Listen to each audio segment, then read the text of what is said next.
Bonsoir à tous, merci d'avoir été patients. Nous allons entrer de plein pied dans cette discussion. Alors, je vous présente nos deux interlocuteurs. Anne Hessel à ma gauche, qui est la fille aînée de Stéphane Hessel, dont vous vous souvenez de la présence et de la prestation à Montpellier, magnifique au moment de la sortie d'Indignez-vous.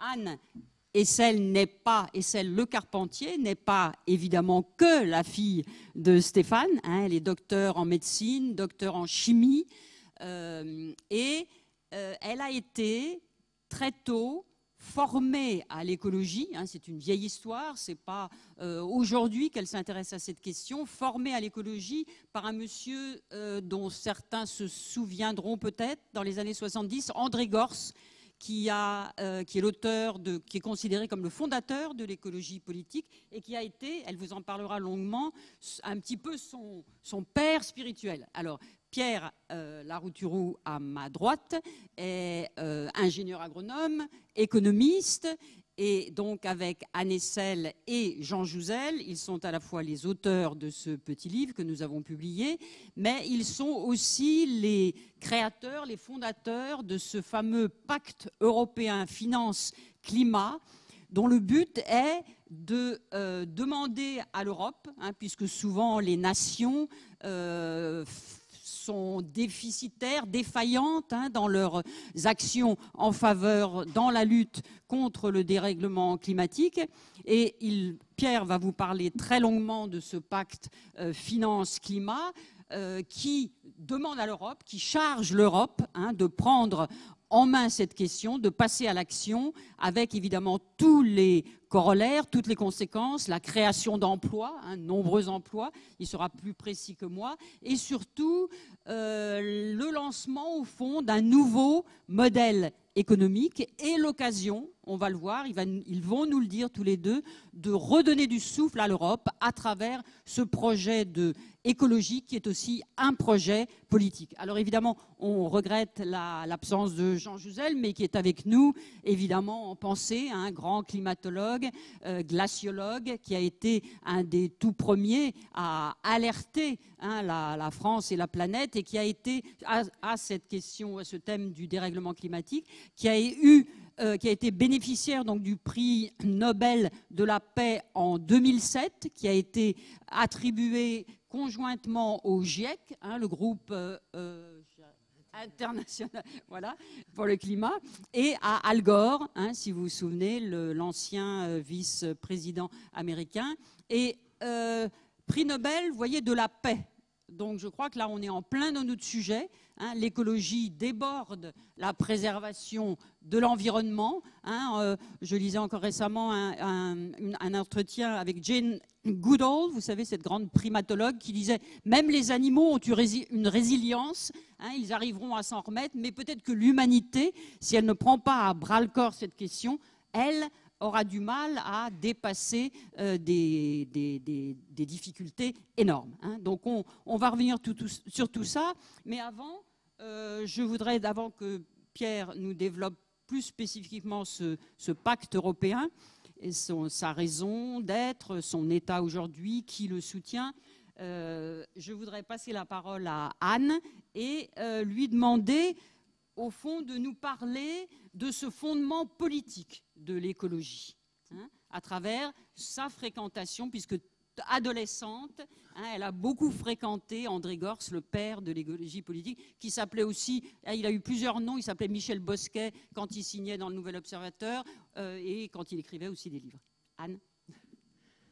Bon, alors, effectivement, j'ai connu André Gorz, qui en fait s'appelait Gérard Horst, de son vrai nom.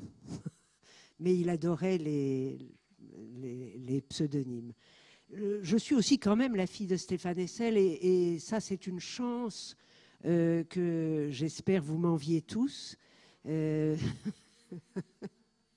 Parce que j'ai rien eu à faire pour ça, que de naître et de vivre à ses côtés. Et c'était assez extraordinaire parce que c'était un être qui, justement, puisque Sylvie parlait de la paix, de la guerre, c'est un être qui avait beaucoup milité pour la paix, qui avait traversé la guerre avec pas mal de courage et quelques inconvénients qu'il nous présentait comme relativement mineurs, mais qui ne l'étaient pas, comme vous le savez, et qui a toujours considéré que la défense des droits de l'homme, la défense de l'égalité des êtres humains devant leur destinée et la prise en charge par chacun de son destin et de celui des êtres qui l'entourent était une chose tout à fait capitale à défendre et à constituer.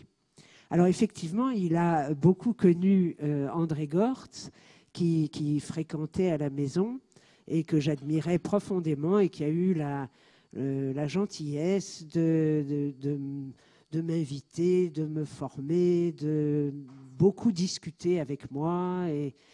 Et voilà, et ça a été une formation fantastique. Il était effectivement tout à fait préoccupé d'écologie politique, de lutte contre la surconsommation dont il disait déjà à l'époque que cette surconsommation était le lit de l'inégalité sociale.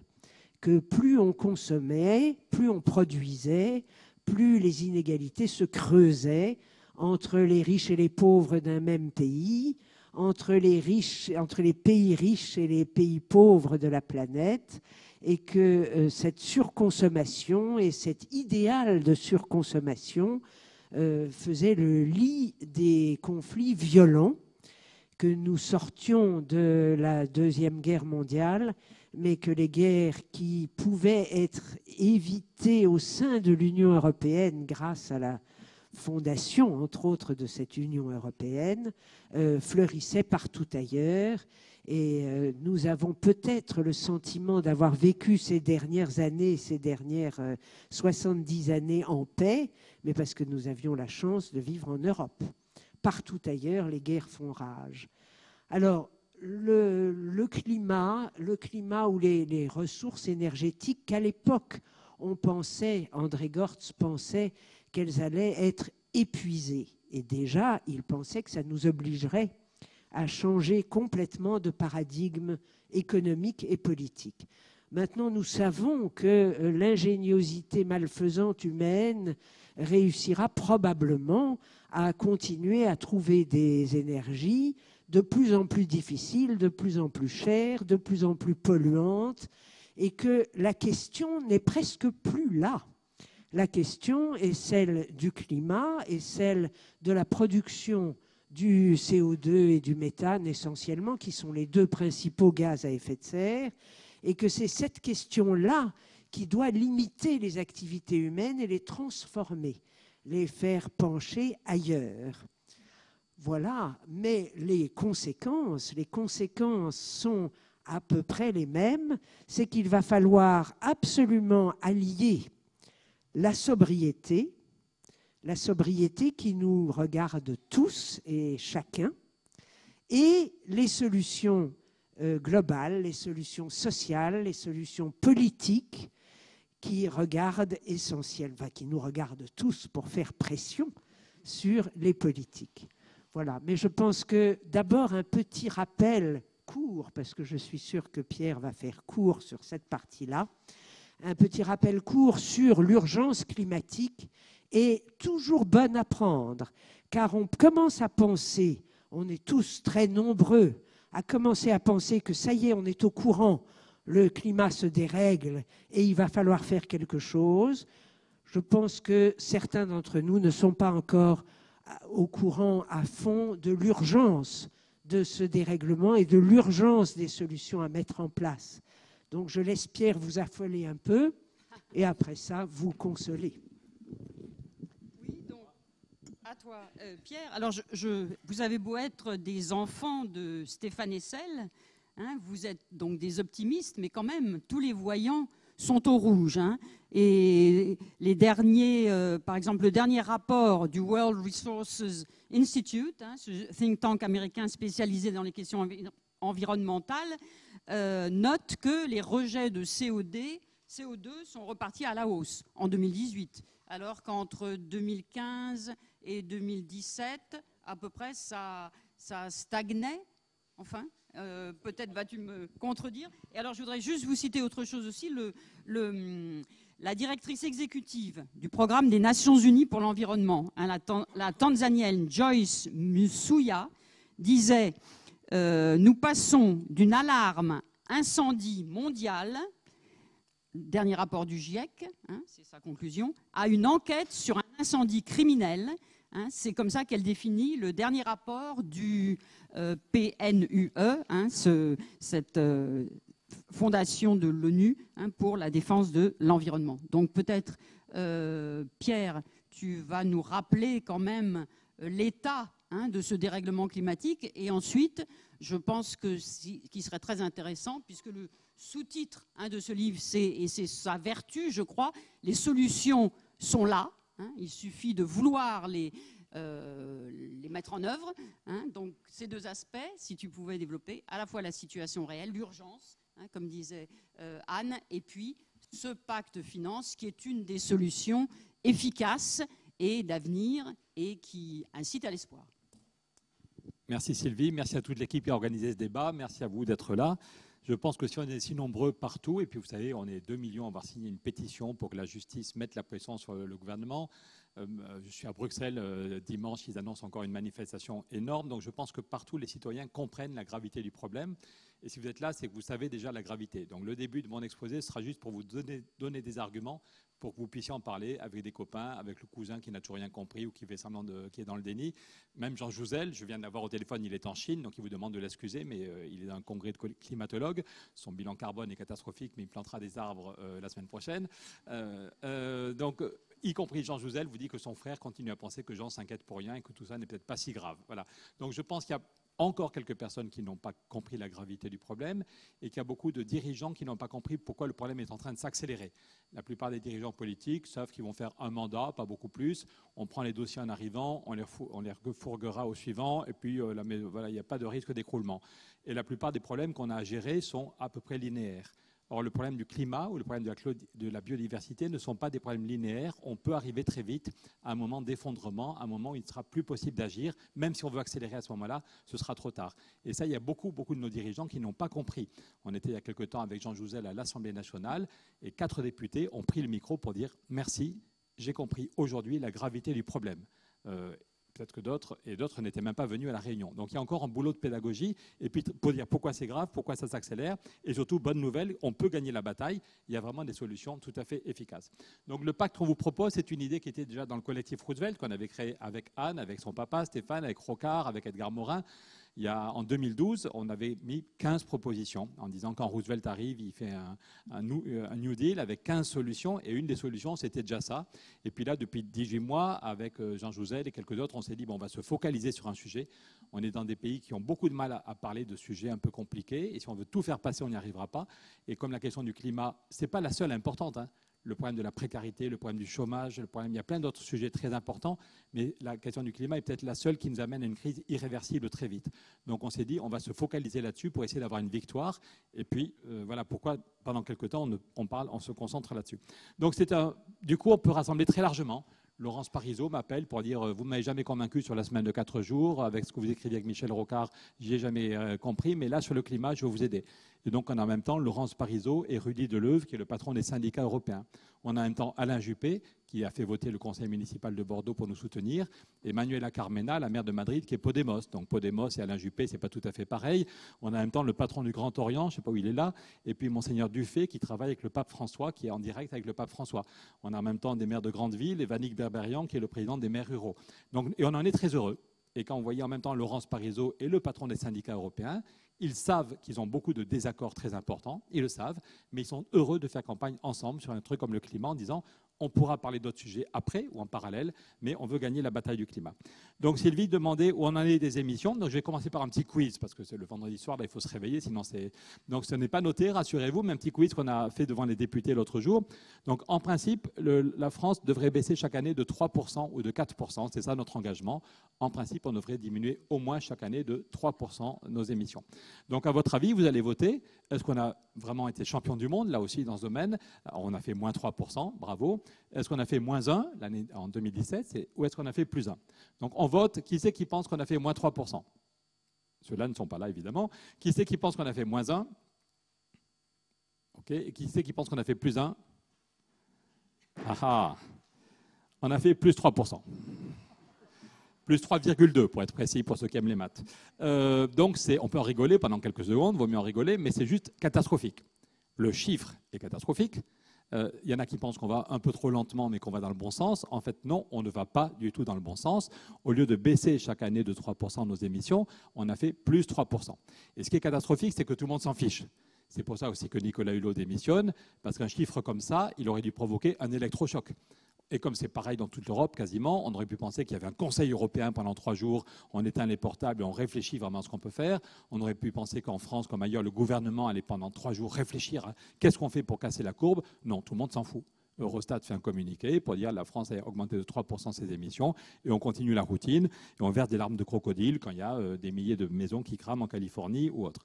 Donc il faut qu'on arrive à faire bouger les choses et c'est pour ça qu'on vous répète l'argumentaire que vous sans doute vous connaissez déjà, qui est dans le petit bouquin, qui est sur le site internet. Voilà. Donc il n'y a plus aucun doute maintenant sur la réalité du réchauffement climatique. Ça c'est l'évolution des températures depuis 1910 pour le territoire européen. L'océan se réchauffe un peu moins vite, mais la Terre se réchauffe plus vite, il y a moins d'inertie. Donc je crois qu'il faut être aveugle pour ne pas comprendre le problème. On voit bien l'évolution. Quasiment tous les ans, on bat un nouveau record. Donc le constat est indiscutable sur tous les aspects de la planète. Pour le moment, l'Europe est un peu protégée et c'est dans les pays du Sud que la souffrance est la plus grande. C'est pour ça qu'on parle. Jean-Pierre Raffarin, déjà en 2003, avait fait un très beau discours pour dire qu'il fallait diviser par 4 nos émissions de CO2 et que l'Europe devait vraiment aider très fortement les pays du Sud. Raffarin disait qu'il y avait une responsabilité commune mais différenciée entre les pays du Nord et les pays du Sud. Historiquement, ce n'est pas pour se flageller, hein, c'est juste pour voir la vérité. Si on fait le bilan depuis 2 siècles des émissions de CO2, c'est l'Europe qui est premier responsable, pour ne pas dire premier coupable. Mais il n'y a pas photo. Avec notre développement industriel, l'Europe est numéro 1 dans les émissions de CO2 depuis 2 siècles. Et pour le moment, on est quand même un peu protégé des conséquences. Par contre, l'Afrique a très très peu émis de CO2 et de méthane depuis 2 siècles. Et par contre, c'est là qu'il y a la plus grande souffrance. Les climatologues sont capables de remonter l'histoire du climat sur 1600 ans. En regardant les pollens, en regardant la trace des eaux, dans les argiles et tout ça, et bien la sécheresse que vit le Sahel en ce moment, c'est du jamais vu depuis qu'on est capable de remonter le climat. J'ai passé 2 jours à Bamako il y a quelques temps, ils parlent du sida climatique. Ils savent ce que c'est le vrai sida, le VIH, qui a fait des milliers de morts chez eux, mais ils disent que le climat, ça va être pareil. Ils parlent spontanément entre eux, les chercheurs, les ONG, parlent du sida climatique.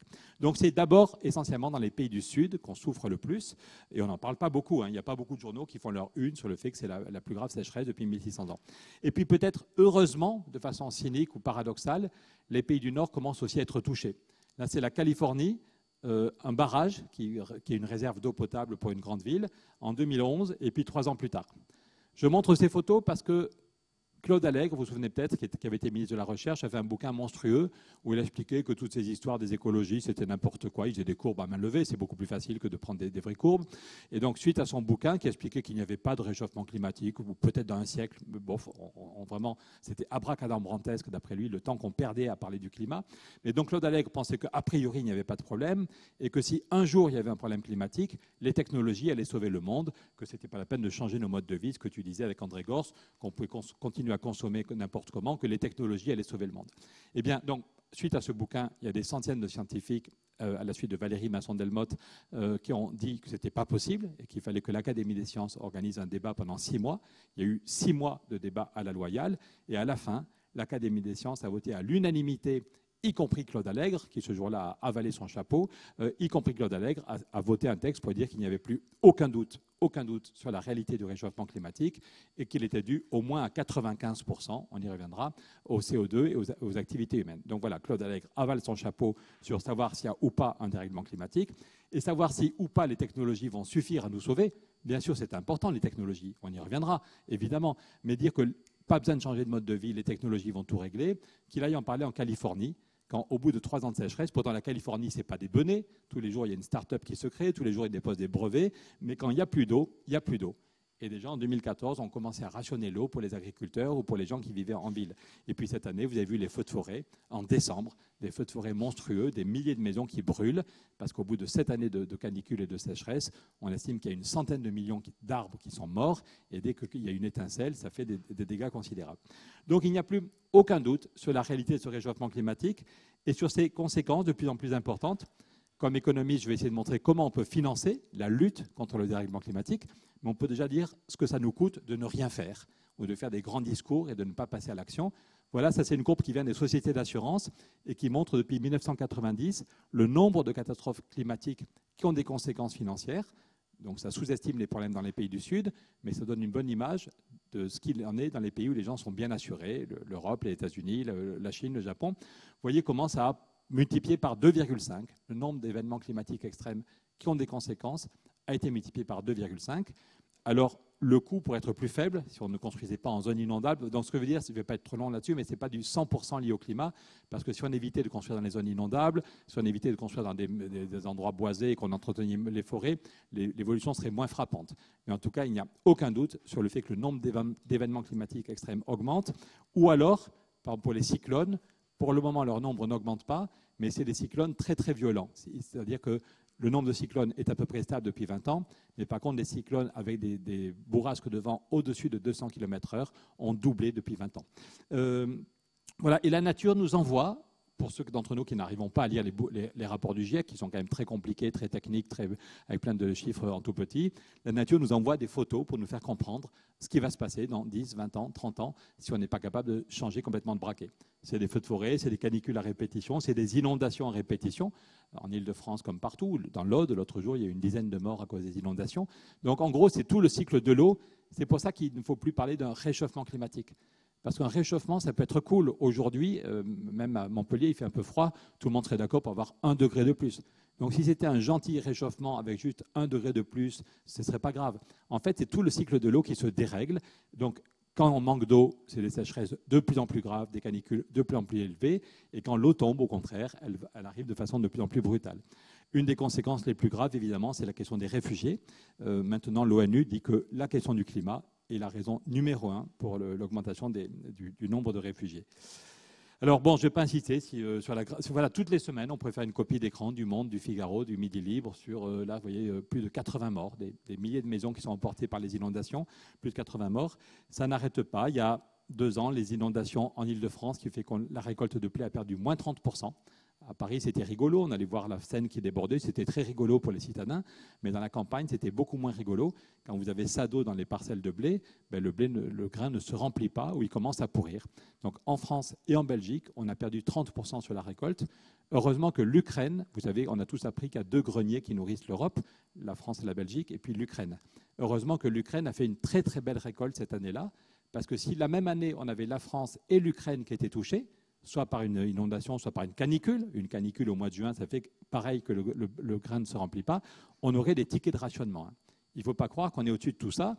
À l'époque d'Internet, on a l'habitude d'être cool, on est chez soi, on regarde un petit truc, on commande et en 48 heures, c'est magique, ça arrive. Mais il ne faut pas oublier quand même qu'on est des petits mammifères, qu'on est des libertés incarnées et qu'on est content de faire 2 ou 3 repas par jour. Donc si la même année, la France et l'Ukraine étaient touchées par ce genre de problème, eh bien on aurait des tickets de rationnement. Le stock de céréales ne représente pas 1/3 de la consommation. Donc les problèmes, ce n'est pas seulement dans 30 ans dans les pays du Sud, ce qui déjà serait très important, mais ça peut être dans 3 ou 4 ans qu'on a un vrai gros problème juste pour notre confort et notre alimentation quotidienne. Je n'ai pas besoin d'insister, encore une fois, c'est dans les pays du Sud, le dernier rapport de l'ONU qui dit que le nombre de personnes qui souffrent de la faim, qui ne peuvent pas vivre normalement, qui ne peuvent pas travailler parce que juste le ventre, on a mal au ventre, on a mal à la tête pendant toute la journée, a encore augmenté l'an dernier à cause du dérèglement climatique. Si vous prenez ce petit bouquin, on a 0 centime de droit d'auteur, donc je fais de la pub volontiers. À la fin, il y a 8 pages sur le lien entre crise de la biodiversité et crise climatique. C'est Gilles Boeuf, qui est un des meilleurs spécialistes de la biodiversité, qui montre comment, en tant que tel, à cause de nos modes de consommation et de production, on vit un effondrement de la biodiversité et comment le dérèglement climatique aggrave et accélère cette crise. Donc, voilà ce que je viens de dire depuis quelques minutes, c'est la photographie aujourd'hui, ce qu'on peut déjà mesurer en 2018-2019. Si on projette dans les 30 ans qui viennent, si on ne fait rien, Météo France nous dit que les canicules vont être de plus en plus fréquentes et de plus en plus graves, qu'on aura tous les 2 ou 3 ans. Donc ça, c'est la carte de France avec en jaune les températures maximales vu depuis un siècle. Dans chaque territoire, le Météo France dit voilà, il y a eu un été où on est arrivé à 42 degrés, un été où on est à 42,6 degrés. Donc voilà. Et si on ne fait rien, dans 30 ou 40 ans, vous aurez des canicules de plus en plus fréquentes, tous les 2 ou 3 ans, avec des températures qui montent à 50, 51, 52. Voilà. Et ça change tout, parce qu'on sait tous que notre corps est fait pour être à 37 ou 38. Donc si on a seulement 3 ou 4 degrés de plus, bon, ben on reste à l'ombre, on boit beaucoup d'eau et on peut s'en sortir. Mais s'il fait 10 degrés de plus et que c'est à répétition, ça, un corps humain, un corps biologique, une forêt, un troupeau ne supporte pas. Le directeur de Météo France me disait c'est un peu comme un boxeur qui se prend un coup dans la tête, il se relève, un deuxième coup, il se relève, et le troisième, c'est fatal. Voilà. Donc si Jean Jouzel était là, il apporterait ces graphiques qui disent qu'on attend. Aujourd'hui, en moyenne, il y a chaque année 2000 ou 3000 personnes qui meurent de façon prématurée en Europe à cause des problèmes de sécheresse ou de canicule, 2000 ou 3000. Dans 30 ans, les médecins qui travaillent avec Météo France pensent que ce sera 150 000 personnes chaque année, 150 000 personnes chaque année qui mourront parce que le corps humain ne tient pas ces canicules très chaudes et à répétition. Malgré tout, l'Europe serait plutôt privilégiée. Il y a des zones du monde qui auraient des évolutions plus graves. Si on va vers un scénario à 4 ou 5 degrés de température moyenne, on sait bien que les océans vont moins se réchauffer et que les terres émergées vont plus se réchauffer. Et là encore, c'est l'Afrique. Enfin, l'Afrique, c'est immense, donc on ne peut pas parler de l'Afrique au singulier. Mais il y a de grandes parties de l'Afrique qui vont vraiment souffrir massivement. Les prévisions, c'est des scénarios avec des récoltes qui perdent 40, 50 ou 60%. Donc il n'y a pas besoin d'être prix Nobel pour comprendre le problème. Si la population double, ce qui est prévu, c'est que la population d'Afrique va doubler, et si la récolte de nourriture est divisée par 2, on voit très très bien la souffrance pour des millions d'hommes et de femmes et les problèmes qu'on aura derrière. 2 derniers points pour se faire peur avant d'affiner le diagnostic et arriver aux solutions. Ceux et celles qui ont entendu Nicolas Hulot, le jour où il a démissionné sur France Inter, Nicolas a dit à plusieurs reprises « La Terre va se transformer en une étuve ». Et le mot étuve, ce n'est pas par hasard si Nicolas l'a employé, c'est que le MIT, qui est un grand laboratoire américain, depuis quelques années, alerte sur le fait que, rappelle un truc tout bête, c'est que le corps humain ne sait pas faire du froid. Et donc, pour éviter que le foie, le cerveau, les organes les plus importants montent en température, si la chaleur monte, on boit de l'eau et on évapore. Et c'est comme ça qu'on se maintient à 37 ou 38 degrés. Et ça marche plutôt bien si l'air extérieur n'est pas trop humide. Mais si l'air extérieur est en même temps, comme dans une étuve, trop chaud et trop humide, ce système d'évaporation ne marche plus, ne fonctionne plus, et donc la température monte. Et si votre température monte, en quelques heures, c'est fini. Les pompiers et les médecins ne peuvent rien faire. Vous ne pouvez donc. Et le problème, c'est que le MIT nous dit que des zones très importantes et très peuplées de la planète, d'ici 20, 30 ans, vont se transformer assez souvent, et pour des périodes assez longues, de plusieurs jours, en étuves. C'est une partie de la péninsule arabe, et pas de chance, c'est la partie de l'Asie qui est la plus peuplée, avec 400 millions d'habitants. Voilà. Et le MIT fait des prévisions qui sont très fines. Et ce qui est troublant, c'est que ce que le MIT ou le GIEC disait il y a 30 ans, ça correspond vraiment à ce qu'on observe maintenant. Donc même avec des modèles qui étaient assez frustres, le MIT ou le GIEC, ce qu'ils annonçaient pour 2015-2020 est en train de se réaliser. Donc ça donne l'impression qu'on peut peut-être les croire pour ce qui va se passer dans 30 ans si on n'est pas capable de réagir. Et donc là aussi, c'est des centaines de millions de gens qui vont rester chez eux, claquemurés. On ne peut pas sortir, aucune vie sociale, on ne peut pas aller voir les amis, on ne peut pas aller au boulot, on ne peut pas s'occuper de son exploitation agricole ou de sa PME. On reste chez soi et on met la clim au maximum. Et mettre la clim au maximum, si on ne peut pas refroidir la centrale nucléaire, il y a un problème. Il y a 2 ans, la patronne de la CNR me disait que le volume d'eau dans le Rhône avait baissé de moins 30% en moyenne sur l'année, et que les Suisses avaient relâché de l'eau pour qu'on puisse refroidir une centrale nucléaire. Sinon, il y a une de nos centrales, on n'en avait pas beaucoup parlé, mais qu'on avait demandé aux amis suisses de relâcher de l'eau, sinon il y a une centrale qui ne pouvait plus marcher pendant l'été. Donc ceux qui rêvent du fait que c'est pas grave tout ça, on mettra la clim, on voit bien que le système n'est pas du tout généralisable. Donc tout ça, jusqu'à maintenant, c'était super rigolo. Le bilan de toutes ces catastrophes en série, c'est que le scénario le moins pessimiste, c'est que si on continue à faire des rustines, à faire des discours creux sans aucune action fondamentale, la Banque mondiale nous dit qu'on aura plus de 140 millions de réfugiés climatiques en 2050. Et tu l'as dit, Sylvie, des problèmes qui concernent la paix mondiale. C'est d'abord la prospérité, des canicules à répétition, est-ce qu'on aura de quoi manger avec la récolte de blé? Mais ça, personne ne sait comment on gère de façon pacifique. Le scénario de la Banque mondiale, c'est qu'il y a 90 millions d'hommes et de femmes qui quittent leur pays en Afrique. C'est pour ça que l'Europe est bien concernée, parce que c'est l'Afrique où il y aura le plus de personnes qui seront obligées, soit on crève sur place, soit on bouge. Et donc, ce n'est pas pour le plaisir qu'ils vont quitter leur pays. Et là, on nous annonce 90 millions d'hommes et de femmes qui devront quitter leur pays en Afrique.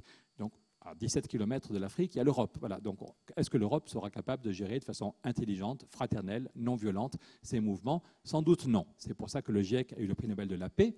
Ce sont des climatologues, c'est des gens qui font du CO2, qui regardent les glaciers, mais ce n'est pas le prix Nobel de chimie ou de physique qu'ils ont eu, c'est le prix Nobel de la paix, parce que c'est bien la paix mondiale qui est en jeu. Donc, premier point, sur la gravité de la situation, le fait qu'il n'y a plus aucun doute sur la réalité du réchauffement, sur sa gravité très, très grave dans les 20 ans, excusez-moi pour cette répétition, dans les 20 ans ou les 30 ans qui viennent. Deuxième point, il n'y a plus aucun doute, et c'est une bonne chose, sur le diagnostic. Maintenant, 99,9% des scientifiques disent que c'est bien les activités humaines, le CO2 et le méthane. Cette courbe, c'est une courbe qui vient d'un laboratoire américain qui a été installé en 1955 en haut d'une montagne à 3000 mètres d'altitude. Ce qui veut dire que déjà, c'est les scientifiques et l'armée américaine a aidé. Donc ça veut dire en fait que déjà en 1955, on avait des doutes assez sérieux pour mettre un gros budget et pour que l'armée aide à construire un laboratoire dans des endroits très très compliqués. Mais ils ont voulu se mettre très loin de tous les centres industriels, de toutes les autoroutes, à 3000 mètres d'altitude pour être sûr de ne pas être touché par la moindre pollution et de mesurer vraiment l'atmosphère générale.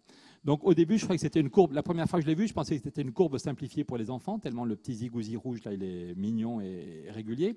En fait, donc c'est vraiment le CO2 dans l'atmosphère. Ce que je n'ai pas dit, c'est les unités, c'est des ppm, les parties par million. Vous voyez 300 ppm, 80. Donc ça veut dire que le CO2, ce n'est pas une énorme quantité, les 300 ppm. C'est un peu comme une hormone. On a tous appris dans nos cours de SVT quand on était petit qu'une hormone, elle agit même à petite dose.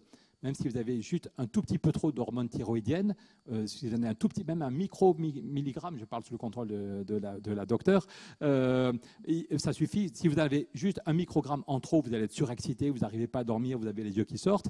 Et par contre, s'il vous manque un microgramme d'hormones thyroïdiennes, vous êtes complètement apathique, vous n'avez aucune énergie. Donc on sait tous, c'est valable pour toutes les hormones, qu'elles agissent même avec des toutes petites doses et qu'un tout petit dérèglement a des conséquences énormes sur l'ensemble de l'organisme. Et bien le CO2 ou le méthane, c'est pareil.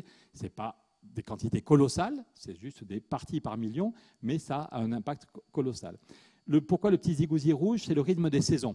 Quand l'été arrive et que les feuilles et les arbres poussent avec la chlorophylle, les feuilles grandissent, c'est super original comme analyse, et ça capte du CO2. Donc pendant quelques mois, le CO2 diminue. Et puis 6 mois plus tard, c'est l'automne, les feuilles tombent, commencent à pourrir et relâchent du CO2. C'est pour ça que vous avez ce petit zigouzi, cette petite oscillation. Mais sinon, il n'y a aucune oscillation. On était à 310 ppm quand on a commencé à mesurer à Mauna Loa, 310. Et en mai dernier, c'est chaque année au mois de mai qu'il y a le maximum, on a passé 411 ppm. C'est vraiment dramatique de voir comment en 50 ans, on a modifié de façon, on a augmenté d'un tiers le CO2. On voit encore plus l'évolution si on regarde depuis 1000 ans. Là, on est capable de regarder le CO2 en regardant ce qu'il y a dans les arbres, ce qu'il y a dans les glaces. Et donc, je ne sais pas si vous voyez la courbe, c'était stable. En gros, depuis l'an 1000 jusqu'à l'an 1800 ou 1750, c'était parfaitement stable, quasiment, à 275, 280 ppm. Et puis tout d'un coup, c'est le développement, le début de l'ère industrielle. Et puis depuis 50 ans, ça monte comme ça. Et c'est encore plus impressionnant si on regarde depuis 800 000 ans. Vous parliez de Claude Lorius, monsieur, c'est Claude Lorius et Jean Jouzel qui ont fait les travaux fondamentaux en prenant des carottes de glace. Ils sont avec des Russes, ils sont allés faire des carottes de glace en Antarctique. Ils ont été capables de remonter d'abord sur 160 000 ans et puis maintenant sur 800 000 ans. Et on est capable de voir l'évolution du CO2 depuis 800 000 ans. Donc il y avait des oscillations. Les climato-sceptiques vous disent qu'il y a toujours eu des oscillations. Oui, mais jamais, depuis 800 000 ans, on avait dépassé les 300 ppm. Donc ça veut dire que depuis 50 ans, on est en juste 50 ou 60 ans, on est passé de 300 ppm à 411 ppm. C'est-à-dire que depuis 50 ans, on a réussi à dérégler, incroyable, un truc qui oscillait depuis 800 000 ans autour d'un truc à peu près équilibré. Donc oui, il y a eu des oscillations, mais jamais on n'était monté à ce niveau. Et deuxièmement, les précédentes oscillations étaient dues uniquement aux raisons naturelles, c'est-à-dire le fait que le cycle de la Terre autour du Soleil n'est pas tout à fait parfait, le fait que notre axe bouge un tout petit peu. C'est pour ça que jusque-là, il y avait des oscillations. Et quand il n'y avait pas le CO2 d'origine humaine, ça allait beaucoup plus lentement. Donc le réchauffement actuel, il va 50 fois plus vite que le précédent réchauffement. Donc le précédent réchauffement, il était là. Il y avait déjà quelques Homo sapiens, mais ils étaient à peu près, on estime qu'il y avait 25 millions d'êtres humains. Vous voyez la différence, c'est que la dernière fois qu'il y a eu un réchauffement, il allait 50 fois plus lentement, et on estime qu'il y avait seulement 25 millions de nos congénères sapiens. Tandis que maintenant, et donc il y avait le temps de se déplacer, ça allait très lentement, et il y avait plein d'espaces vides pour les accueillir. Tandis que maintenant, à cause du CO2 et du méthane, qui ont ce pouvoir d'accélération, ça va beaucoup plus vite, et la Terre est pleine, et donc dès qu'il y a 2 millions de gens qui veulent bouger, ça pose quelques problèmes pour les accueillir de façon intelligente. Donc c'est seulement moins de 5% du réchauffement qui vient de nos mouvements astronomiques, si on veut dire, et donc des causes naturelles, et plus de 95% du réchauffement qui vient du CO2, du méthane, de nos activités. Et bien finalement, c'est une bonne nouvelle, je vois tous avec des visages très sérieux, parce que c'est une bonne nouvelle, ça veut dire que si c'est nous le problème, on peut apporter une solution. Ce n'est pas comme la dernière fois qu'il y a eu ce genre de problème, l'extinction des dinosaures. Maintenant, les scientifiques savent en gros comment ça s'est fait. C'est un météorite de 10 km qui arrive, qui fracture le sol près du Mexique. Ça provoque des volcans monstrueux. Donc, c'est une explosion d'équivalent de 1 milliard de fois Hiroshima. C'est une violence monstrueuse. Et du coup, il y a tellement de cochonneries dans l'atmosphère que les plantes ne peuvent plus faire la chlorophylle. Enfin, là, ça ne marche plus. Et du coup, les grosses bêtes qui ont besoin de beaucoup de choses à manger meurent. Et voilà. Donc, les pauvres dinosaures, même s'ils avaient été plus futés, ce n'étaient pas tous des génies, mais même s'ils avaient été plus futés, ils ne pouvaient rien y faire. Ils n'étaient pas responsables de cette météorite. Et une fois que la météorite avait fait son explosion, c'était foutu. Tandis que là, la bonne nouvelle, c'est qu'il n'y a aucune fatalité. Quelqu'un disait en riant l'autre jour, la météorite, c'est nous. C'est nos maisons qui sont mal isolées, c'est nos autoroutes qui sont bourrées de camions et de voitures qui polluent, mais il n'y a aucune fatalité. C'est nous qui sommes responsables de 95% du problème. Donc ça veut dire que si on décide de prendre le taureau par les cornes, on peut aussi régler le problème. Dernier point avant d'arriver aux solutions, ce que disait Anne tout à l'heure, le problème est en train de s'aggraver. Il y a une urgence à expliquer pourquoi le problème n'est pas linéaire. Il y a un an, c'est 15 000 scientifiques qui tiraient la sonnette d'alarme. Je pense que c'est depuis la mort de Kennedy ou la mort de De Gaulle, jamais les journaux n'avaient employé des caractères aussi gros pour dire bientôt il sera trop tard. On a l'impression que les scientifiques veulent le hurler pour que les dirigeants se réveillent. Donc pourquoi il y a cette accélération? Premièrement, 2 ou 3 explications. Premièrement, cette courbe, en fait, si on la regarde de près, elle n'est pas linéaire. Si on regarde le temps qu'il faut à chaque fois pour franchir une marche de 10 ppm, donc pour aller de 320 à 330 ppm, il avait fallu 12 ans. Puis après ça, de 330 à 340 ppm, il a fallu 8 ans. Puis seulement 6 ans. Puis seulement, voilà. Et là, il a fallu seulement 4 ans pour franchir la dernière marche entre 400 et 410 ppm.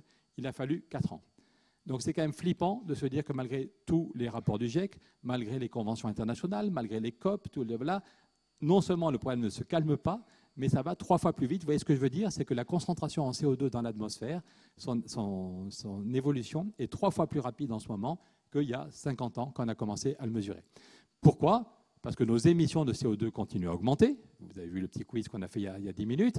Et puis, jusqu'à maintenant, la planète était bonne fille et elle absorbait beaucoup de nos CO2. C'est-à-dire qu'entre nos émissions et ce qui allait rester très longtemps dans l'atmosphère, il y avait une grosse différence. Parce que les forêts absorbaient beaucoup de CO2 et les océans absorbaient beaucoup de CO2. Et donc, on avait une certaine indulgence de la planète qui absorbait une bonne partie du CO2 et il n'y en avait qu'une petite partie qui se retrouvait pour des siècles dans l'atmosphère. Et puis là, parce qu'on fout en l'air des forêts, pour nourrir nos bestiaux, on fout en l'air des forêts en Amazonie pour faire du soja, parce que l'océan peut-être commence à saturer, ce n'est pas encore tout à fait clair, mais il y a peut-être un risque, parce que quand la température est plus chaude, elle absorbe moins de CO2. Donc en tout cas, on voit que le CO2 dans l'atmosphère, ce n'est pas du tout en train de se calmer, le rythme est plutôt 3 fois plus important. Deuxième problème, il y a des cercles de rétroaction qui se mettent en mouvement, comme disent les scientifiques, des cercles vicieux, comme on dit dans la vie normale. Par exemple, on sait tous qu'une feuille blanche, elle renvoie la lumière et la chaleur, et qu'un truc qui est foncé, il va au contraire absorber la chaleur. Donc, quand le réchauffement climatique fait fondre la glace, que ce soit la glace des Alpes, la glace des Pyrénées ou le pôle Nord et le pôle Sud, si la glace fond, il y a de moins en moins de surfaces blanches et de plus en plus de surfaces foncées. Donc, le réchauffement fait fondre les surfaces blanches, ce qui augmente la capacité à absorber la chaleur. Veuillez m'excuser. Et ce n'est pas du tout théorique. Ça, c'est l'évolution de la surface de l'Arctique. On voit l'évolution. Alors, ça ne part pas de zéro, faites gaffe à l'échelle, donc ça ne part pas de zéro, mais il n'y a aucun doute. Et encore cette semaine, la NASA a montré une étude qui montre que le pôle sud, l'Antarctique, fond beaucoup plus vite. On pensait que l'Antarctique était protégé, et en fait, on voit bien que maintenant, ils font, et que depuis 5 ans, ils font beaucoup plus vite que prévu. Donc, un cercle vicieux facile à comprendre. Le réchauffement fait fondre la glace plus vite, et ça provoque une accélération du réchauffement. Un autre exemple, c'est les feux de forêt. J'ai donné l'exemple de la Californie. C'est un endroit où on aime beaucoup les forêts et ils mesurent depuis les années 30.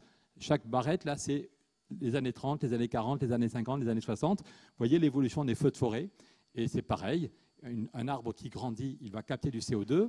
Une forêt qui est adulte, elle stocke le CO2. Et une forêt qui crame, elle envoie une quantité colossale de CO2 dans l'atmosphère. Et ça vient une surface noire qui absorbe la chaleur. Le bilan qu'on fait depuis les années 40, c'est qu'on a multiplié par 4,5 la surface des feux de forêt en Californie. Alors bien sûr, il n'y a pas que le climat. Peut-être que si on entretenait mieux les forêts, il y aurait moins de dégâts. Mais globalement, vous voyez quand même l'évolution est considérable. Et c'est un cercle vicieux.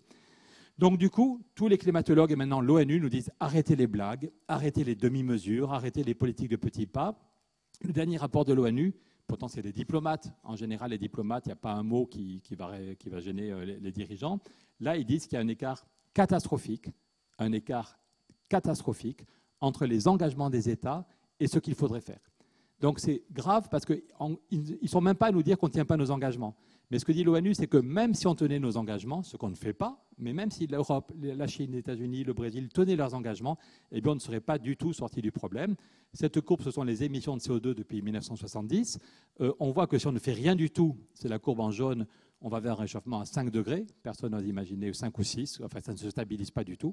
Voilà. Mais le problème, c'est que même si on tenait nos engagements et on ne le fait pas, on irait vers le scénario en vert qui amènerait à un réchauffement de 3, 3,2 ou 3,5 avec des conséquences monstrueuses en Europe, en Afrique, ailleurs. Et donc, ce que nous dit l'ONU, en s'appuyant sur les travaux du GIEC et sur d'autres plans scientifiques, c'est qu'il faut un changement radical. Il faut casser la courbe des émissions et que si on va avoir une chance d'arriver à 1,5 degré, vous voyez la pente qu'il faut. Et en tout cas, il y a plus grand monde qui pense pour de vrai qu'on peut stabiliser à 1,5 degré. Mais l'objectif devrait être de stabiliser à 2 degrés. Et ça suppose que d'ici 2030, et 2030, c'est dans moins de 11 ans. Voilà, donc c'est demain. On peut compter les semaines ou les mois qui nous... Mais l'objectif est de diviser par 2 nos émissions d'ici 2030 pour arriver à la neutralité carbone, un bilan total de 0 en 2050.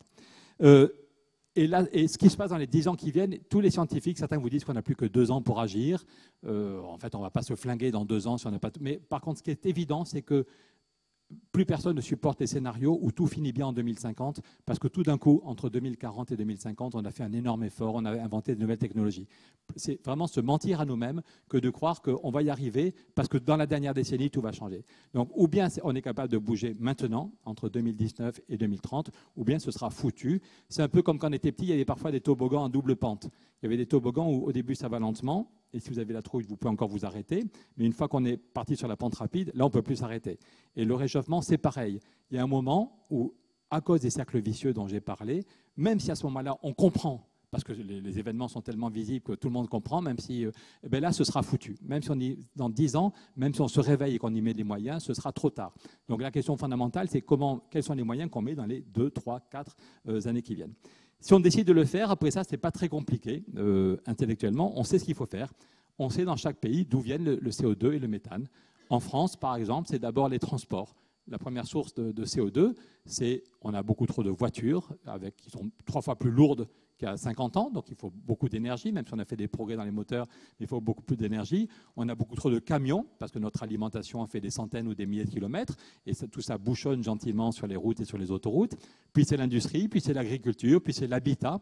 Quand Nicolas Hulot démissionne, il disait « je voulais 7 milliards chaque année pour isoler les bâtiments, en commençant par les plus précaires ». Il y a des millions de Français qui ont du mal à se chauffer. Il y a des millions de gens qui aujourd'hui rentrent chez eux et vont se mettre le 3e pull et se disent qu'ils ne peuvent chauffer qu'une pièce dans l'appartement ou dans la maison. Donc ce serait mieux pour la planète, ce serait mieux pour la qualité de vie des gens, ce serait mieux pour leurs factures. Mais donc on voit il n'y a pas de mystère, on sait d'où vient le CO2 et le méthane. Et donc si l'objectif c'est 0 émission dans 30 ans et d'avoir divisé par 2 dans 11 ans, Ces chiffres, ce n'est pas très compliqué. Il faut que 100% de nos logements soient isolés, que 100% des usines et des bureaux soient isolés, que 100% des équipements culturels soient isolés, qu'on revoie complètement nos modes de transport, qu'on revoie complètement notre agriculture. En gros, l'objectif, et c'est très important, tu as parlé 3 fois de sobriété, je crois, en citant André Gorz, mais la question de la sobriété, de l'efficacité est très importante. Si tous ceux qui ont une grosse voiture au pétrole veulent une grosse voiture électrique, on ne s'en sortira pas. Si on continue à gaspiller et à être dans la surconsommation, ce matin j'ai hésité, mais j'ai pris une chemise qui était bien élimée derrière, ça ne se voit peut-être pas, vous me voyez de devant, mais voilà, si on fout à la poubelle toutes les chemises dès qu'elles sont un peu élimées, ou les petites jupes dès qu'elles sont un peu élimées, ou parce qu'il y en a une qui est plus jolie, on ne s'en sortira pas. Voilà. On a le droit d'être correctement habillé, on a le droit, si on jette notre iPhone parce que monsieur Tartampion, vous avez assez de points pour avoir un nouvel iPhone pas trop cher, ben, non, mais ça veut dire qu'il y a besoin d'un changement collectif, mais il y a aussi besoin de sobriété et de personnel. Donc l'objectif est de diviser par 2 notre consommation d'énergie, globalement, et que l'énergie dont on aura besoin, il n'y ait plus du tout de charbon, de fioul, de gaz, que toutes ces énergies carbonées restent là où la nature les a mis, qu'elles restent sous nos pieds. Et si on fait ça, on peut gagner la bataille. Alors, j'arrive dans une minute à la solution concrète qu'on propose, mais une dernière vision historique pour nous donner du courage. Parce qu'il y en a qui ne comprennent pas le problème, mais il y en a qui sont tétanisés en pensant du coup que c'est tellement énorme qu'on n'y arrivera jamais. On leur dit, les amis, n'ayez pas peur. Dans tous nos pays, on a déjà été capable de réussir ce genre de chantier qui paraissait énorme. D'abord, on ne vous demande pas de régler tous les problèmes à 3 ou 4, on sera des millions à se retrousser les manches. Et l'histoire montre qu'on a déjà été capable de réussir ce genre de chantier. Quand Jules Ferry fait l'école pour tous, peut-être qu'il y a ici des gens de la Ligue de l'enseignement qui pourraient rappeler que Jules Ferry, il n'était pas sûr de vouloir. Parce qu'il y avait des lobbies qui expliquaient que c'était une idée généreuse, mais qu'on n'était pas assez riche pour le faire. Il y a des gens qui disaient, oui, bien sûr, dans 20 ans ou dans 30 ans, ce serait bien, mais pour le moment, on a encore besoin que les enfants aillent à l'usine ou à la ferme, ou travaillent à la ferme. Et puis, le pays n'est pas assez riche pour faire toutes ces écoles, monsieur Ferry, c'est très intéressant, mais il faut, voilà. Et il y a eu une pétition, et à l'époque, il n'y avait pas Internet et les écrans tactiles, hein.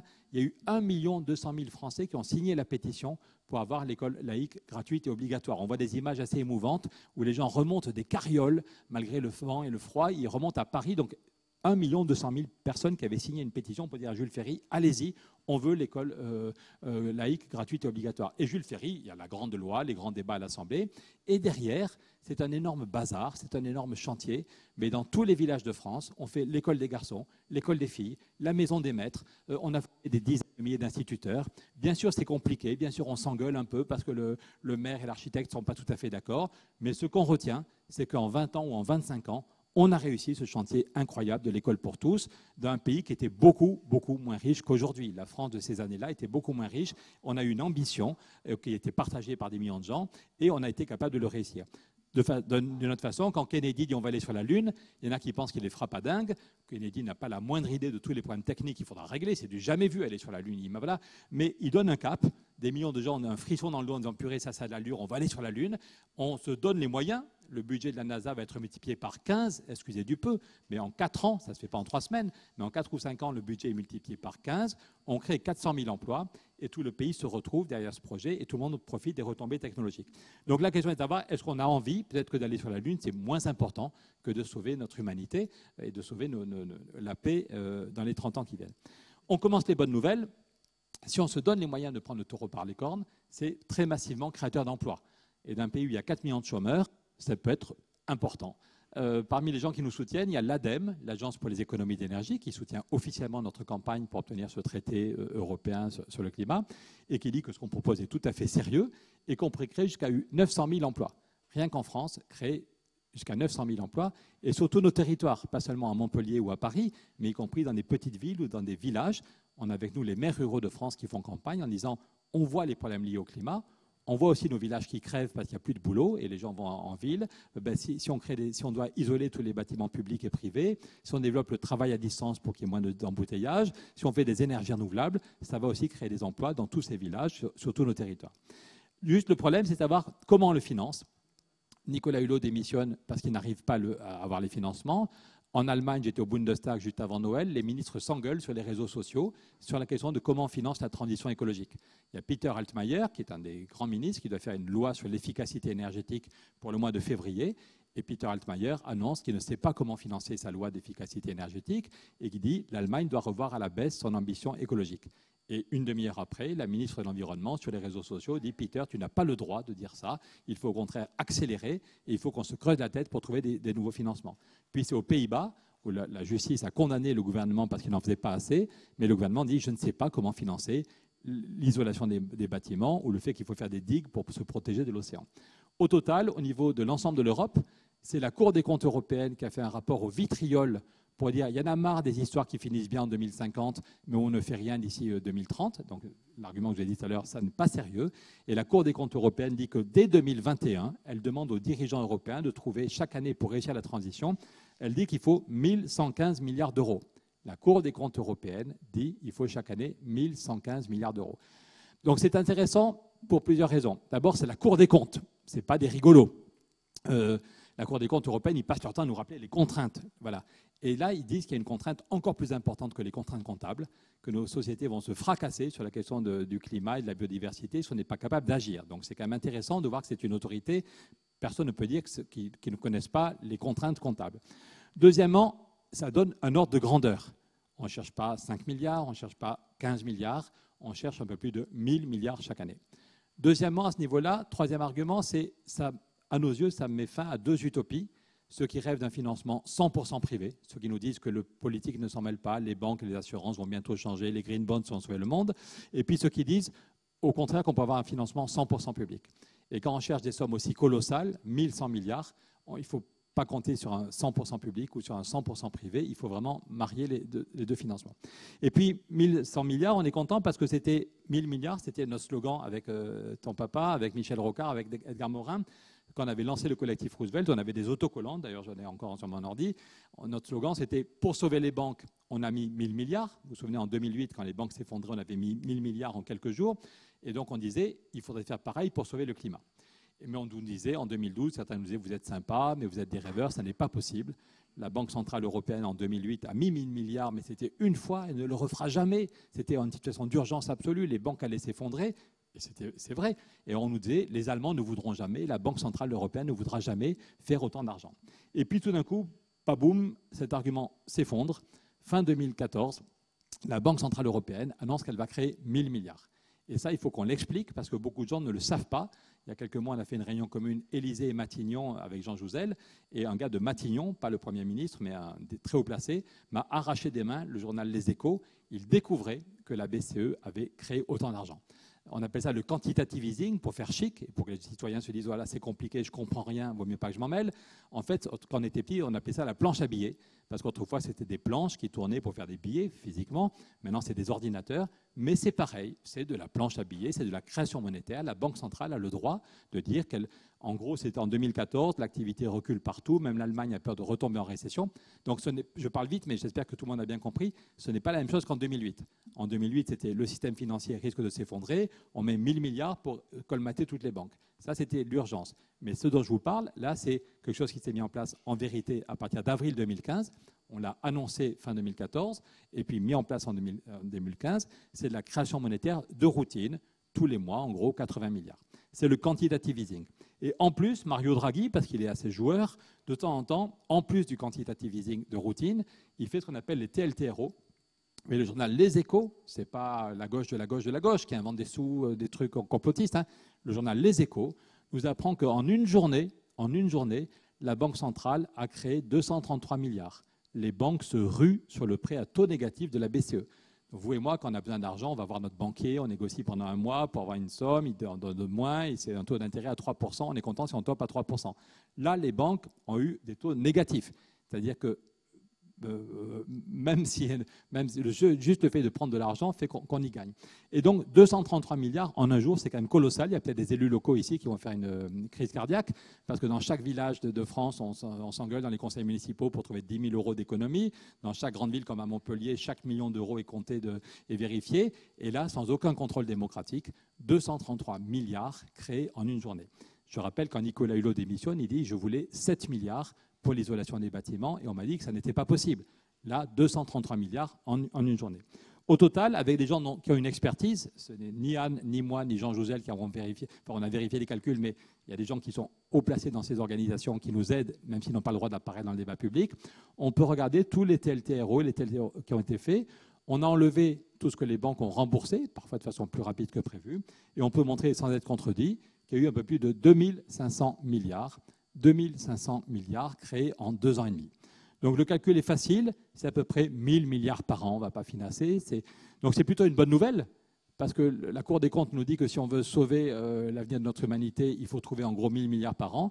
Bonne nouvelle, c'est quand même fondamental, vraiment fondamental. Cet argent existe, la BCE crée de l'argent à ce niveau-là. Juste la question est de savoir où sont allées ces liquidités. Et là aussi, la Banque centrale est transparente. Si quelqu'un vous aide à comprendre ces tableaux, qui sont au début un peu bizarres, mais qui sont tout à fait transparents, on peut montrer qu'il y a eu 11% qui est allé dans l'économie réelle. Les prêts aux ménages, les prêts aux bâtiments, les prêts aux collectivités ont un peu redémarré. C'est 11% de l'argent créé par la BCE, mais 89% de l'argent, de ces sommes considérables, n'est pas allé dans l'économie réelle, est allé sur les marchés financiers. Et tous les mois, les marchés financiers battent des nouveaux records. Vous savez, en France, on a le CAC 40 quand vous écoutez France Inter. Et maintenant, nous retrouvons Jean Tartampion à la Bourse de Paris. Comment va le CAC 40, Jean? Eh bien, aux États-Unis, ce n'est pas le CAC 40, c'est le Dow Jones, mais c'est pareil. Donc, vous voyez le Dow Jones depuis un siècle. La dernière fois qu'il y a eu une crise financière en 2008, le Dow Jones était monté à 14 000 points. 14 000. Et puis, il y a un an, il était à 20 000 points. Et puis, il y a 2 mois, il était à 26 000. Et Donald Trump se réveille la nuit pour faire des tweets en disant que c'est formidable, que grâce à lui, les marchés financiers, c'est du jamais vu. Voilà. Donc Trump est très content, et quelques-uns de ses amis sont sans doute très contents, mais ils sont bien les seuls à s'en réjouir, parce que même le FMI, qui n'avait rien vu venir en 2005, on était quelques-uns à dire qu'on allait vers une crise financière, le FMI ou la Banque mondiale n'avait rien vu venir sur la première crise, mais maintenant, c'est tous les mois que le FMI fait un rapport pour dire on joue avec le feu. La phrase qui était reprise dans Les Échos l'autre jour, c'était « Une nouvelle crise pourrait provoquer 10 fois plus de dégâts qu'il y a 10 ans ». Voilà. Donc ça pose quand même un problème, je ne sais pas s'il y a des profs de philo ici, mais ça pose un problème philosophique, anthropologique, spirituel, démocratique, vous l'appelez comme vous voulez. On nous a appris à l'école qu'on était des Homo sapiens sapiens, la branche la plus évoluée des primates, mais parfois on se demande si on est vraiment des sapiens sapiens ou des débilus débilus. Parce que le GIEC nous prévient qu'on va vers une catastrophe, qu'on n'a plus que quelques années pour agir. L'ADEME nous dit que ça pourrait être une opportunité, on pourrait vivre bien, on pourrait créer des emplois, on pourrait respirer un air moins pollué, on pourrait avoir une meilleure alimentation. Ça pourrait être une chance, cette crise, mais il faut de l'argent pour financer la métamorphose. En lisant les journaux, on voit qu'il y a de l'argent. Cet argent est disponible, simplement il ne va pas au bon endroit, il va nous préparer à une crise financière dramatique. Et on a l'impression qu'on est comme un lapin qui voit le camion arriver, on sait qu'on va se prendre le camion et on est tétanisé. A priori, si on ne bouge pas, on va se prendre une crise financière. On ne sait pas si c'est dans 3 mois ou dans 3 ans, mais on va se prendre une bonne grosse crise financière, flambée du chômage et des populismes. Et puis derrière, ce sera trop tard pour la question du climat et le toboggan va accélérer et on va vers le chaos climatique. Donc, ou bien on reste comme des imbéciles en attendant la fin, ou bien on se dit, en plus, comme Mme Merkel et M. Macron, Angela Merkel et Emmanuel Macron, tous les mois, nous disent que l'Europe va mourir. Encore la semaine dernière à Aix-la-Chapelle, enfin au début de cette semaine, mardi, à Aix-la-Chapelle, Merkel et Macron ont dit que l'Europe allait se disloquer s'il n'y avait pas un nouveau projet qui rassemble les peuples. Et bien nous, on dit que la question du climat, ça peut être un très très beau projet. L'Europe est née avec le charbon et l'acier. Elle pourrait renaître avec un traité climat qui crée très massivement des emplois. Donc on propose un traité, on est en train de le rédiger. Il y a des juristes de top niveau qui nous aident de façon discrète et bénévole pour rédiger le traité en disant on va proposer à Mme Merkel et M. Macron, c'est pour ça qu'on voudrait qu'un maximum de citoyens nous aident à pousser cette idée, on va proposer qu'il y ait un traité européen qui mette la création monétaire au service du bien commun. Donc il y a 2 idées fondamentales. La première, c'est que toutes ces liquidités, au lieu d'aller n'importe où et surtout à la spéculation, qu'elles aillent financer les créations d'emplois liées au climat et à la biodiversité. Concrètement, ça veut dire qu'on propose une banque du climat qui aurait comme obligation, le traité européen nouveau, le traité climat, dirait on crée une banque du climat qui a comme obligation de fournir à tous les États membres une enveloppe de 2% du PIB, de leur PIB chaque année, pendant 30 ans. Pourquoi ce chiffre? C'est les travaux de Nicolas Stern, le grand économiste anglais, qui dit qu'il est encore possible de gagner la bataille. Ça n'est pas foutu, ça n'est pas trop tard, mais qu'il faudrait qu'en plus de ce qui existe déjà, et en plus du fait que les banques et les assurances devraient être fortement incitées, très fortement incitées à stopper les investissements bruns et aller vers ce qui est bon pour la planète, mais qu'il faudrait en plus que chaque pays ait une enveloppe chaque année qui correspond à 2% de son PIB pour financer l'isolation des bâtiments, les transports en commun, des aides à l'agriculture. Donc ça veut dire que la France aurait chaque année 45 milliards, si on met en place ce traité, la France aurait chaque année 45 milliards à taux zéro qui arriverait pour financer la transition. Ça changerait tout. Ça veut dire que pendant le secteur du bâtiment, on saurait qu'on a des financements pendant 20 ans et qu'on pourrait dire par la loi que tous les bâtiments doivent être isolés dans 20 ans.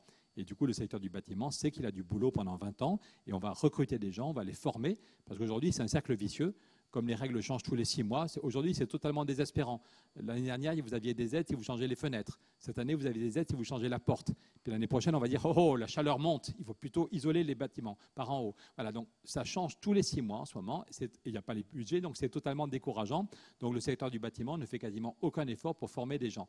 Par contre, si on sait qu'on a du financement pendant 20 ou 30 ans et qu'il y a une obligation d'isoler tous les bâtiments d'ici 20 ou 30 ans, eh bien, dans tous nos départements, sur tous nos territoires, on va former des gens. Donc, et c'est faisable. Il y a quelques mois, j'étais au siège de la BEI à Bruxelles, de la Banque européenne d'investissement. J'étais entouré de gens super techno, plein de dirigeants de très haut niveau. Je marchais un peu sur des œufs, je parlais plus lentement que ce soir. Et puis à la fin, au bout de 3 heures, il y a quelqu'un qui est venu me donner sa carte en me disant « J'aimerais qu'on se revoie, je suis très intéressé ». On s'est revus un mois plus tard, il commence à me tutoyer, il me dit « Si tu veux, je viens avec toi à l'Élysée ou à la Chancellerie pour dire c'est faisable en quelques mois ». Quand le mur de Berlin est tombé, en 1989-90, Helmut Kohl et François Mitterrand ont compris qu'on allait vers une catastrophe si on n'était pas capable de financer la transition. À l'époque, c'était la transition politique de la Pologne, de la Tchécoslovaquie, de la Hongrie. Et en 6 mois, ils ont créé une banque pour financer la transition, la BERD. Voilà. Et on partait de rien. Tandis que là, on ne part pas de rien, on part de la BEI, qui a un vrai savoir-faire, on part des liquidités de la Banque centrale. Donc ce monsieur m'a fait un document que je montre à l'Élysée maintenant, que je montre quand je vois l'ambassadeur d'Allemagne, qui montre comment, en quelques mois, on peut créer une banque du climat. Deuxième idée, et après ça, on commence le débat, c'est très bien les prêts à taux zéro, mais ça ne suffit pas. Il faut un budget climat qu'on puisse consommer, qu'on puisse investir en sortant d'une approche strictement comptable. Dans tous nos pays, il y a un budget pour l'éducation. Quand on a fait l'école pour tous, on n'a pas dit aux parents qu'ils auraient des prêts à taux zéro pour envoyer les enfants. L'école était gratuite une semaine avant d'être obligatoire. Sur l'éducation, sur la santé, sur la défense, tout le monde comprend que c'est fondamental pour notre avenir, que ce n'est pas de l'argent perdu, mais on n'est pas dans une approche comptable où tous les mois, on doit rembourser un prêt à taux zéro. Donc on veut, en plus de la banque, on veut qu'il y ait un budget climat de 100 milliards au niveau européen, avec 3 objectifs. Premièrement, un vrai plan Marshall pour l'Afrique et la Méditerranée. L'Afrique va se disloquer si on n'est pas capable d'un investissement massif. La plupart des Africains veulent un niveau de vie qui monte, en regardant ce qu'ils voient des Européens ou des Américains. Mais si le niveau de vie qui monte, ça veut dire plus de consommation d'énergie, et plus de consommation d'énergie, c'est du charbon et du fioul et du gaz, on tue. Alors que l'Afrique a toutes les ressources intellectuelles ou physiques. Ici, c'est de la biomasse, ici, du photovoltaïque, ici, de l'éolien. Donc l'Afrique a tout ce qu'il faut pour monter en gamme en matière d'énergie, sans passer par les énergies polluantes, mais ça suppose des investissements, y compris des trucs qui ne sont pas immédiatement rentables. La Chine investit beaucoup en Afrique dans ce qui est rentable. Peut-être que l'Europe pourrait aider dans ce qui n'est pas rentable, mais qui est vital pour notre avenir. Plus les politiques d'adaptation, qu'est-ce qu'on fait face au manque d'eau, comment on gère l'eau. Donc on veut un plan Marshall pour l'Afrique avec 40 milliards qui peuvent être donnés, on reparlera du contrôle et de la gouvernance, 40 milliards chaque année. On veut aussi 10 milliards de budget pour la politique de recherche. Bien sûr, il y a plein de choses qu'on sait déjà, comme des solutions qu'on connaît, mais il faut mettre de l'argent. L'Europe a mis des milliards pour faire Airbus, et c'était un succès. L'Europe a mis des milliards pour faire Ariane, et c'était un succès. Est-ce qu'on ne peut pas mettre des milliards pour inventer la voiture du futur ? Bien sûr, il faut des transports en commun. Bien sûr, il faut prendre beaucoup plus souvent son vélo. Il faut marcher à pied. Tout ça est bien meilleur pour la santé et pour la planète. Mais quand même, tout le monde a parfois besoin d'une mobilité personnelle. Et puis, il y a des zones où on n'arrivera pas à faire des transports en commun. Donc, il y aura besoin toujours de mobilité personnelle. Est-ce qu'on est capable d'inventer la voiture du futur qui va consommer beaucoup moins, qui peut-être ira un peu moins vite, qui sera moins lourde et qui va consommer des énergies renouvelables? Donc, est-ce qu'on y met les moyens pour inventer aussi l'ordinateur du futur? Un des trucs qui augmente beaucoup dans le CO2 en ce moment, c'est les consommations de nos ordinateurs et de nos tablettes et des data centers. Est-ce qu'on est capable d'inventer des ordinateurs, d'avoir un saut technologique? Donc pour tout ça, on veut 10 milliards chaque année dans la politique de recherche. Et puis 50 milliards pour que chacun de nous reçoive un chèque, que si vous devez isoler la maison où vous habitez ou l'appartement où vous habitez, si vous devez isoler l'entreprise où vous travaillez ou la ferme ou l'université, qu'on puisse dire la collectivité divise par 2 la facture. On vous donne 20 ans pour faire ces travaux, mais quand vous ferez les travaux, premièrement, il y aura des gens compétents. On vérifie que vous aurez des gens compétents. Et deuxièmement, quand vous devrez payer les travaux, vous aurez un chèque qui correspond à la moitié.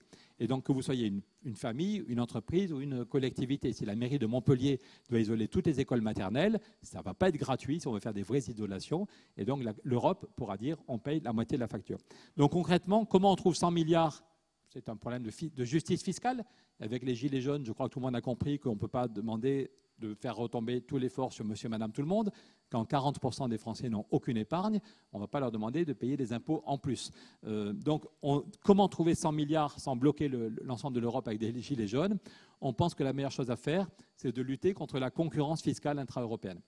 Il n'y a jamais eu autant de bénéfices. Encore la semaine dernière, on a dit que les dividendes étaient à un niveau record, bien plus qu'en 2008. Jamais autant de bénéfices. Mais à cause de la concurrence qu'on se fait entre nous depuis que l'Angleterre est rentrée, avant peut-être de ressortir, on a divisé par deux le taux d'impôt sur les bénéfices en 40 ans. On était à 45%, la courbe ne commence pas, mais au début des années 80, on était à l'impôt sur les bénéfices était à 45%, et maintenant on est tombé en moyenne à 19%. Alors que le journal Ouest France a fait un graphique l'autre jour qui est assez impressionnant, qui montre comment aux États-Unis, c'est quand même le monde à l'envers, un pays libéral comme les États-Unis a un taux d'impôt sur les bénéfices qui, depuis Roosevelt, était stable à 38%. Donc les États-Unis, jusqu'à Trump, étaient stables à 38% pour l'impôt sur les bénéfices, tandis que nous, on est tombé à 19%. Donc l'Europe taxe 2 fois moins les bénéfices que ne faisaient les États-Unis avant Trump. Et même avec la réforme que Trump a fait passer il y a un an, les États-Unis sont tombés à 24%. Donc on dit qu'il y a de la place pour un impôt européen, non pas un impôt sur monsieur, madame, tout le monde, mais un impôt sur les bénéfices, en moyenne de 5%, qui pourrait dépendre de la taille des entreprises, moins sur les PME et plus sur des grands groupes, et puis aussi de l'évolution du CO2 que les entreprises émettent. Mais en gros, en moyenne, tout le monde va faire un effort. Si on veut sauver le climat, chacun de nous doit faire un effort, ne plus prendre l'avion, manger moins de viande, prendre moins souvent sa voiture. Donc on demande aussi un effort aux actionnaire, c'est d'accepter 5% sur les bénéfices. Sachant en plus que le FMI nous dit que la part des bénéfices, en tant que tel, les bénéfices, c'est une bonne chose. En tant que tel, les bénéfices, ça veut dire qu'une entreprise va bien. Mais ils sont de plus en plus importants et surtout, ils sont de plus en plus mal répartis. Vous vous souvenez peut-être le discours de Sarkozy qui disait qu'il voulait 3 tiers, un tiers qui irait aux salariés par l'intéressement, un tiers aux actionnaires et un tiers à l'investissement. Ça, c'est une vision un peu idyllique. En fait, on en est très, très, très loin. Et le FMI nous montre, et toutes les études, que la part des bénéfices qui n'est pas réinvestie et qui quitte l'économie réelle est de plus en plus importante. C'est pour ça qu'il y a une énorme fuite vers les marchés financiers ou quand ce n'est pas les paradis fiscaux. Donc même du point de vue bêtement économique, et c'est pour ça que le FMI nous dit qu'il faut toujours plus de dettes, que dans tous nos pays, il y a toujours plus de dettes, privées ou publiques, pour maintenir un peu de croissance, qu'on est gavé de dettes, parce qu'il y a une énorme fuite qui quitte l'économie réelle, ce sont les bénéfices non réinvestis. Donc même du point de vue bêtement économique, prendre 5% sur les bénéfices pour faire de l'investissement, pour aider les familles, les entreprises, les collectivités à faire des travaux d'isolation, à faire des transports en commun, à changer l'agriculture, c'est plutôt une bonne chose. Et ça aussi, c'est faisable. Je le répète, quand Kennedy arrive, j'ai fini dans 3 minutes. Tu savais que j'étais bavard, donc il ne fallait pas m'inviter. Et le reste, vous le trouverez dans le petit bouquin. Donc, c'est faisable. Quand Kennedy arrive, pourquoi l'impôt était à 38% aux États-Unis? C'est parce que quand Kennedy arrive, il y a le même problème.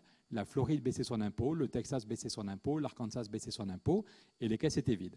Et en 4 mois seulement, Roosevelt a fait un impôt fédéral en disant que vous soyez en Floride ou au Texas, vous paierez le même impôt. Et les actionnaires ont grogné, mais Roosevelt a tenu bon, et depuis 1933, ça marche très bien. Et si on a effectivement un budget de 100 milliards au niveau européen, ça change tout. On a un vrai plan Marshall pour l'Afrique, on a un vrai programme de recherche dans les énergies renouvelables, dans les transports, dans le stockage de l'énergie. Et chacun de nous verra la facture divisée par 2. Si vous devez isoler votre maison, et il faudra qu'on le fasse, si vous devez investir dans les transports en commun, je ne sais pas s'il y a encore des gens de la mairie de Montpellier, l'Europe et les États membres vous paieront la moitié de la facture. Les créations d'emplois, je ne vais pas y revenir, on en parlera dans le débat. On débloque l'argent au niveau européen, mais c'est au niveau local qu'on va créer les emplois. C'est dans les villages, dans les villes. C'est au niveau local qu'on voit les problèmes. C'est au niveau local qu'on invente les solutions. Mais c'est aussi au niveau local qu'on se heurte à des problèmes financiers aujourd'hui. Donc le but est avec notre traité, on veut débloquer des financements qui vont aller irriguer toutes ces innovations au niveau local. Je finirai en disant, c'est Mireille Delmas-Marty qui a fait un texte qui est à la fin de notre bouquin aussi, un texte magnifique. C'est une grande juriste. Et Mireille Delmas-Marty dit que c'est un traité catalyseur, parce qu'il va tout changer. Parfois, on a des traités, c'est juste pour mettre des rustines sur la vieille Europe, pour préserver encore quelques États. Tandis que là, c'est un traité qui va tout changer, qui pourrait changer en tout cas beaucoup de choses. En même temps, on pourrait gagner la bataille du climat, et on parlera de l'effet d'entraînement. Si l'Europe avance, peut-être que le Japon, hier on a rencontré quelqu'un qui travaille au Japon, le Japon subit de plus en plus de catastrophes climatiques. Donc si l'Europe montre la voie, peut-être que 6 mois plus tard ou 1 an plus tard, le Japon, la Chine voudront faire pareil. Donc on peut gagner la bataille du climat, on peut créer massivement des emplois, on peut diminuer la spéculation. Au lieu que la BCE nourrisse la spéculation, si l'argent va créer des emplois, ça va calmer la spéculation et ça va renforcer la solidité de nos économies. Donner du sens à l'Europe, laissez en Baléra. Donner du sens à un projet européen, renforcer notre politique de recherche. Quand Kennedy dit on va aller sur la Lune, ça crée des milliers d'emplois et ça donne un cap, ça donne une énergie fabuleuse à la recherche. Améliorer le pouvoir d'achat. Au début, on va faire des gains sur nos factures de chauffage qui permettront de rembourser des prêts à taux zéro. Mais après ça, chacun de nous va faire des gains. Dans mon coin des Pyrénées, il y a 5 villages qui se sont mis ensemble pour se chauffer à la biomasse au lieu de se chauffer au gaz. Le bilan qui est fait au bout de 5 ans, c'est que chacun, de façon très égoïste, gagne 20% sur sa facture de chauffage, 20% d'économie. Et qu'au lieu de donner des milliards à M. Poutine quand on achète du gaz, on a créé des emplois en Bigorre. Il y a 7 personnes qui ont retrouvé du boulot. Donc, global, à titre personnel, chacun voit sa facture diminuer et au lieu que l'argent parte dans les pays pétroliers ou dans les pays gaziers, c'est de l'emploi qu'on crée et c'est dans nos villages, dans nos villes que ça crée de l'emploi. Donc ça apporte une solution durable à la crise des réfugiés. Si on crée des emplois massivement des deux côtés de la Méditerranée, ça va calmer l'immigration économique très vite et ça va aussi évidemment calmer l'immigration climatique qu'on attend dans 10, 20 ou 30 ans. Et muscler notre compétitivité. L'autre jour, Poutine a passé 2 heures avec le roi d'Arabie. Ils sont mis d'accord pour dire qu'il fallait augmenter le prix du pétrole et du gaz. Donc même s'il n'y avait pas le climat, ça ne veut rien dire, mais on peut dire même s'il n'y avait pas la question du climat, sortir de notre dépendance au pétrole et au gaz.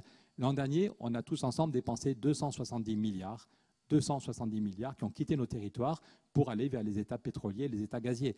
Donc, pour des trucs qu'on brûle dans nos chaudières ou qu'on brûle dans nos moteurs.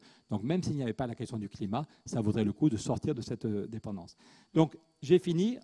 2 dernières idées, vraiment, je rends la parole. Premièrement, il n'y a pas de baguette magique. Ça fait 30 minutes ou peut-être 45, 48, 50, 1 heure, 20. J'arrête. Que je vous vante les mérites de ce pacte climat. Mais évidemment, ça n'est pas la panacée. On a une amie qui est médecin aussi qui travaille sur le virus du sida et qui dit qu'on n'a jamais trouvé un médicament efficace contre le sida. C'est avec une trithérapie, tous ceux et celles qui ont chopé le virus, c'est parce qu'ils prennent tous les jours 3 médicaments, que c'est 3 médicaments ensemble qui foutent KO le virus. Et là, c'est pareil sur la question du dérèglement climatique, il n'y a pas une solution. Il faut en même temps orienter les financements privés, les banques et les sociétés d'assurance. Il faut changer les règles du jeu pour qu'elles arrêtent de financer ce qui est polluant et qu'elles accélèrent leur transformation. Il faut augmenter le prix du carbone, mais ne pas se tromper dans l'ordre. Il ne s'agit pas d'abandonner l'idée de la taxe carbone. S'il y a un traité européen, on pense qu'il faut mettre la taxe carbone dedans, mais on en parlera des conditions de succès de la taxe carbone, définir des nouveaux standards, dire dans 20 ans, tous les bâtiments doivent être isolés. Dans 5 ans, on arrête de construire en béton et en ferraille. Quand vous faites le bilan d'un immeuble en béton et en ferraille, c'est expliqué dans le bouquin, c'est monstrueux le CO2 qu'on émet. Tandis qu'un immeuble en bois, maintenant on peut faire des très beaux immeubles qui sont très confortables, et le bois va stocker pendant 1 siècle le CO2. Donc, et le pacte finance-climat qui permet effectivement de financer tout ça. Pourquoi est-ce que vous sentez un peu de stress? Pourquoi on cherche des alliés? Parce que les mois qui viennent sont fondamentaux. En principe, c'est le sommet du mois de mars. Les chefs d'État, Merkel et Macron, avaient dit que ce serait le sommet du 13 et du 14 décembre qui devait fixer l'avenir de l'Europe. Et puis, maintenant, ils nous disent qu'à cause du Brexit, à cause d'autres soucis politiques, ils n'ont pas été capables de le faire. Et qu'en principe, c'est au mois de mars ou en avril qu'on doit décider de ce qu'il y aura dans les prochains traités. Et on pense vraiment que l'Europe a besoin d'une révolution. Aujourd'hui, l'Europe, c'est un truc qui gaffe tout le monde, comme on dit poliment. Il y a 5 ans, j'ai fait un livre avec Michel Rocard, et même Rocard ne voulait plus parler de l'Europe. J'avais fait 10 pages sur le fait qu'on pouvait renouveler, changer l'Europe, et même Rocard me disait, mais écoute Pierre, plus personne ne peut y croire. Voilà. Aujourd'hui, l'Europe, c'est quand même très très décevant par rapport à ce que c'était au début, alors qu'au début, c'était un truc énorme. Quand Schuman et Adenauer décident de faire le charbon et l'acier, le Figaro titre « Une initiative révolutionnaire ». Ça fait des décennies qu'on se tapait dessus, qu'il y avait des millions de morts, et à chaque fois qu'on gagnait la guerre, on prenait le charbon et l'acier de l'autre pour taper encore plus fort la fois suivante. Et en 2 semaines seulement, Schuman et Adenauer décident d'un truc énorme. Pour être sûr de ne plus faire la guerre, on va mettre ensemble le charbon et l'acier. Et le texte de Schuman, le 9 mai 50, est magnifique. La paix mondiale ne saurait être préservée sans des efforts créateurs à la mesure des dangers qui la menacent. Et je crois qu'aujourd'hui aussi, la paix mondiale ne saurait être préservée sans des efforts créateurs. Ce n'est pas Trump qui va le faire, ce n'est pas la Chine qui va le faire, c'est bien à l'Europe de montrer la voie. Merci.